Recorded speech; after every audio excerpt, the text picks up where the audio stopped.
Bahwa untuk memulai usaha itu, untuk memulai bisnis, yang penting itu memang niat ya. Jadi mindset itu yang utama.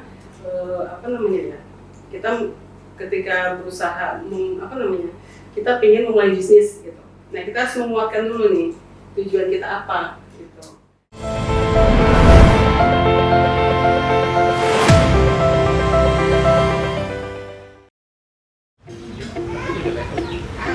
Assalamualaikum warahmatullahi wabarakatuh. Ahoy Medan, kembali lagi di channel PKS TV Medan. Dengan saya Uswatun Hasanah dalam program Sapa Sahabat Bisnis.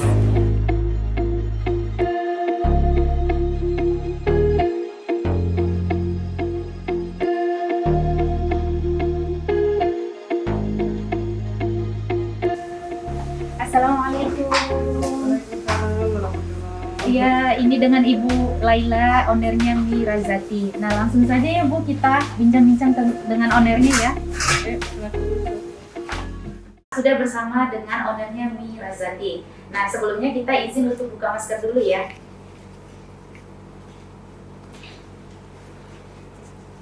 Ya, selamat pagi Bu Laila. Boleh diperkenalkan singkat kepada sahabat bisnis. Assalamualaikum warahmatullahi wabarakatuh. Nama saya Farida Laila. Saya owner dari Mi Sehat Razati, anak 4, dan itu yang menjadi nama untuk Razati. Itu saja mungkin. Baik, mungkin kita langsung bincang-bincang ya Bu ya. Ada beberapa pertanyaan nih dari kita kepada Ibu. Nah, bisa diceritakan Ibu awal mula dari Mi Razati ini gimana gitu? Mulai Mi Razati ini awalnya itu sekitar 2012 ya. Jadi sebenarnya memang faktor ini ya. Kalau ada yang bilang power of kepepet, nah itu saya itu mulai itu. Jadi waktu itu suami ada sedikit trouble lah ya, di pekerjaan, terus kemudian beliau resign. Nah, ya saya sebagai istri juga berusaha tidak menuntut suami, tapi memberi support dan mencoba untuk bangkit gitu, tidak merepotkan suami lah itu istilahnya. Nah, dari situ saya berpikir apa yang bisa saya bikin gitu, yang bisa menghasilkan uang untuk menyambung hidup lah istilahnya. Nah, akhirnya memang sebelum 2012 itu kami pernah ada kayak kelompok usaha gitu dengan ibu-ibu sekitar sini. Itu juga dulu dibina oleh PKPU ya. Nah, itu bermula dari KSM, kami ada kelompok usaha bersama. Waktu itu kami usahanya membuat mie, tapi khusus mie basah, mie dari sayuran gitu, mie-nya warna-warni dari sayuran. Nah, kemudian 2012 itu karena saya berpikir apa yang mau saya bikin gitu ya. Nah, waktu itu yang terpikir mie gitu, karena memang yang dari KSM itu sendiri sudah tidak berjalan lagi gitu. Nah, akhirnya itu saya buat, saya coba dari mulai uang modal itu 100.000 waktu itu. Jadi yang saya pikirnya ini aja sih, apa yang bisa saya kerjakan dengan peralatan yang sederhana, dengan modal yang murah gitu ya, yang saya juga bisa gitu. Nah, itu setiap saya mau bikin mie itu, malamnya itu saya SMS gitu ke teman-teman. Jadi misalnya besok ada acara gitu, ada pengajian atau ada acara apa, saya SMS teman-teman. Saya bilang gitu, saya besok mau bikin mie, ada mau pesen nggak? Gitu. Ya, langsung ya? Iya, jadi langsung saya SMS. Nah, alhamdulillah teman-teman tuh ngerespon gitu ya. Nah, waktu itu sering hampir satu hari itu 10 kilo gitu pesanan teman-teman. Jadi setiap acara itu saya suka nenteng plastik, nenteng bawaan gitu ya. Dan itu udah pesanan kawan-kawan semua. Nah, alhamdulillah dari situ mulailah ini ya. Saya mulai fokus, terus kemudian iseng-iseng waktu itu saya foto, saya kirim ke teman-teman yang di luar kota. Jadi memang ada teman yang di luar kota, saya kirim ke mereka gitu. Nah, mereka wah itu cantik warnanya gitu, itu dari apa gitu. Mereka supportnya seperti itu gitu. Mereka nanya, terus akhirnya mereka juga pengen pesen gitu kan. Berarti mie sehatnya ini, mie-nya ini ada, berarti kalau mie yang keluar kota berarti ini kering apa basah? Nah itu, jadi awalnya itu kan kami bikin mie basah. Iya. Gitu. Jadi awalnya bikin mie basah, kendalanya waktu itu kan nggak bisa bikin ke luar kota. Nah akhirnya saya bilang ke teman-teman, tapi sempat saya itu orangnya suka penasaran ya, saya suka mencoba, nggak apa-apa gagal gitu, tapi coba aja biar tahu gitu kan. Nah waktu itu ada teman minta dikirimkan ke Depok, dikirimkan ke Depok mie basah gitu ya, sama sekalian bumbunya gitu. Nah waktu itu saya coba aja, nggak usah dibayar gitu. Tapi saya kirim ini mau ngetes nih gitu, sampai nggak sana tuh tahan atau enggak gitu kan. Nah alhamdulillah sampai sana mie-nya basi, jadi nggak bisa ternyata gitu kan. Nah alhamdulillah itu jadi pelajaran. Akhirnya saya termotivasi lagi gitu, gimana cara supaya bikin jadi mie-nya ini kering biar bisa dikirim ke seluruh Indonesia gitu lah ya, keluar kota. Nah itu dicoba, ya banyak sih prosesnya, itu memang try and error ya, coba gagal coba lagi gitu. Nah waktu itu itulah awalnya dari situ. Iya, menarik nih ya Bu ya. Kesan mie itu kan kalau cepat saji ini kan banyak orang yang takut untuk konsumsi. Nah gimana nih kalau dari Ibu supaya orang-orang nih kita tahu kan mie sehat, namanya di judulnya itu udah namanya mie ras hati, mie sehat. Nah gimana nih respon ke orang-orang mengenai mie sehat ini Bu? Ya. Jadi memang itu salah satu latar belakang ya, kenapa kami memilih mie sehat gitu, bukan mie yang pada umumnya. Yang pertama memang di latar belakangnya karena keluarga kami memang suka makan mie gitu kan. Terus kemudian yang kedua, anak saya paling kecil itu nggak suka makan nasi. Dari kecil, dari umur setahun gitu ya. Sejak mulai MPASI itu nggak mau makan nasi gitu. Jadi memang saya harus memutar otak gimana caranya supaya dia ada asupan ininya gizinya gitu kan. Nah akhirnya, tapi dia suka makan mie gitu. Nah saya khawatir ya dengan bahan pengawetnya, kemudian dengan MSG, walaupun memang orangnya masih pro kontra ya masalah MSG ini. Nah itu mulai belajar bikin mie dari sayuran itu, karena saya melihat, saya prinsip saya gini, apa yang saya jual itu yang kami makan gitu. Artinya saya tidak ingin merugikan orang lain gitu. Karena kan zalim ya, kalau kita bikin sesuatu yang nggak baik terus dijual, orang makan kita enggak gitu kan. Nah itu prinsip yang saya pegang. Jadi apa yang kami produksi, insya Allah tuh halal dan thayyib, ya kami juga makan gitu. Nah kelebihannya apa? Kalau dari sayuran ini yang kami pakai memang sayuran asli, jadi bukan perasa, bukan pewarna gitu. Jadi warna-warninya itu memang asli dari sayuran. Ada tadi saya lihat di proses pembuatan itu ada warna hijau ya itu dari sawi. Yang warna orange gitu. Orang itu dari wortel, ada dari tomat, kemudian ada yang merah dari buah bir. Memang betul-betul sehat ya Bu ya. Jadi memang itu semua prosesnya di jus itu dan tidak ada dibuang ya, kecuali ya kulitnya dikupas gitu ya Bu sebelum diblend. Baik. Dari namanya ini Bu, namanya kan ras hati. Ini menurut saya unik ini ya. Ini namanya ini ada inspirasi dari mana Bu supaya bisa tercetus lah dia namanya mie ras hati? Sebenarnya kayaknya kebanyakan ya, kalau teman-teman itu kalau bikin usaha juga itu faktor penyemangat ya, motivasi, salah satu motivasi dan juga doa gitu ya. Razat itu diambil dari nama anak kami 4 orang, jadi digabung. Karena itu kalau diambil 1 orang kan takutnya juga ini gitu ya, jadi digabung jadi satu. Razati itu nama 4 orang. Dari nama siapa aja nih Bu? Yang Ra itu dari Farah. Iya, Farah. Terus kemudian yang Za itu dari Fiza. Fiza. Itu almarhumah. Kemudian Hati itu dari Faris sama Fatia. Jadi digabung. Iya, Masya Allah ya. Jadi kalau dikatakan rasa hati teringat langsung ke hati ya Bu ya. Masya Allah. Ya. Nah, gini Bu, kalau boleh tahu apa saja yang ada di mie Razati, terus pengaruhnya ke harga bahan pokoknya gimana nih Bu di masa pandemi ini?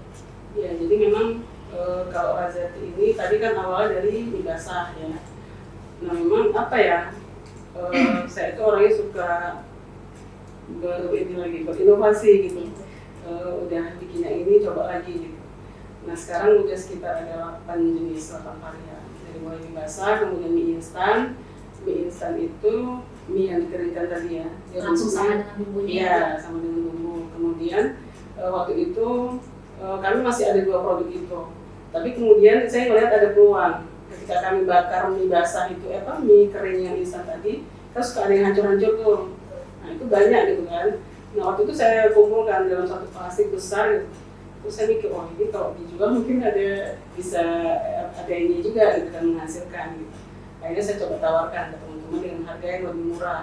Namanya mie bakar ya Bu? Bukan, mie dulu namanya mie pakai hemat. Oh gitu. iya. Dan Masya Allah tuh banyak yang minat gitu, karena kan harganya lebih hemat. Miring gitu. Nah akhirnya karena permintaan banyak dan yang stok itunya makin sedikit, kami akhirnya bikin lagi produksi sendiri khusus untuk mie pakai hemat. Nah, sekarang namanya mie telur. Ada lagi mie lidi, terus ada spaghetti. Jadi hampir setiap tahun itu ada varian baru. Ada mie cup, ada ifumi, ada sopun gitu. Dan itu semuanya terbuat dari bahan alami. Ya. Itu mengandung sayuran semua, Iya. sehat untuk tubuh ya Bu. Insya Allah dijamin ya, sehat untuk tubuh. Sahabat PKS TV Medan. Nah, selanjutnya kita bertanya nih, kan dalam usaha ini pasti ada naik turunnya ya Bu. Pasti ada trouble, ada rolling coaster dibilang orang. Nah, gimana nih Bu, menurut Ibu selama ini dari tahun 2012 tadi ya, usaha Ibu ini gimana naik turunnya, boleh diceritakan kepada sahabat bisnis semuanya supaya sahabat bisnis di luar sana semakin semangat untuk memulai bisnis dan semakin semangat lagi. Oke. Ya kalau dibilang mulai seriusnya itu sebenarnya tahun 2014 atau 2015 lah ya. Iya. Itu sudah mulai kami pakai brand Razati. Kalau naik turun itu sudah biasa ya.